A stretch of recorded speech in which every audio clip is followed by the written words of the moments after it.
ఇదే నా పల్లెటూరు, ఇదే నా తల్లిగారు.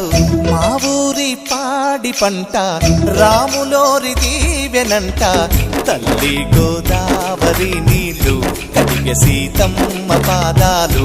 ఊరంతా హాయ్ హాయ్ హాయ్, మనసంతా హాయ్ హాయ్ హాయ్. ఇదే నా పల్లెటూరు, ఇదే నా తల్లిగారు.